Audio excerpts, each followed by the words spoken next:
Hello friends, feeding மாம்ஸுக்காக breast milk increase பண்ணக்கூடிய ஒரு ரெசிபியை தான் இந்த வீடியோவில் பார்க்க போகிறோம். சால மீனை விட பூச்சி மீனில் தான் பெஸ்ட் ரிசல்ட் கிடைக்கும். ஆனால் இப்போ என்கிட்ட சால மீன் தான் இருக்கிறனால இந்த ரெசிபி அதில் செஞ்சு காட்டுறேன். பாத்திரத்தை சூடு பண்ணிக்கோங்க. பாத்திரம் சூடானதுக்கப்புறமா லைட்டாக எண்ணெய் ஊற்றி, எண்ணெய் சூடானது கடுகு, வெங்காயம், கருவேப்பிலை இதெல்லாம் போட்டுக்கலாம். இதெல்லாம் நல்லா வதங்கினதுக்கப்புறமா ஊற போட்டு வச்சிருக்கிற புளியை கரைச்சி ஊற்றிக்கலாம். வேறு ரெசிபிக்கும் சேர்த்து ஊற போட்டு வச்சிருக்கனால நான் இவ்வளோ புளி வச்சிருக்கிறேன். நீங்கள் இதோட கம்மியாகவே யூஸ் பண்ணிக்கோங்க. புளி தண்ணி ஊற்றினதுக்கப்புறமா கொஞ்சமாக மஞ்சள் தூள், கொஞ்சமாக உப்பு போட்டு நல்லா மிக்ஸ் பண்ணி விட்டுடலாம்.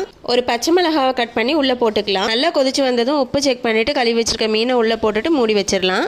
மீன் வெந்துட்டு இருக்கும்போது சைட்லேயே தேங்காய் அரைச்சி எடுத்துடலாம். தேங்காய் அரைக்கும் போது கூடவே சேர்த்து கொஞ்சமாக பெருஞ்சீரகம், ஒரு 4-5 வெங்காயம் இதையும் சேர்த்தே தண்ணி விட்டு நல்லா அரைச்சி எடுத்துடலாம். அரைச்சி எடுத்ததை பாத்திரத்துக்குள்ளே ஊற்றி கூடவே சேர்த்து வேக விட்டுடலாம். ஒரு 5 நிமிஷம் கழிச்சதுக்கப்புறமா மீனை லைட்டாக திருப்பி போட்டுட்டு மறுபடியும் மூடி போட்டு வேக வச்சுருங்க. தண்ணி நல்லா வற்றினதுக்கப்புறமா ஆஃப் பண்ணிட வேண்டியதான். பிரெஸ்ட் ஃபீடிங் மாமுக்கு ரொம்பவே யூஸ்ஃபுல்லான ரெசிபி. இது எல்லா மீன்லையுமே செய்யலாம். ஆனால் பூச்சி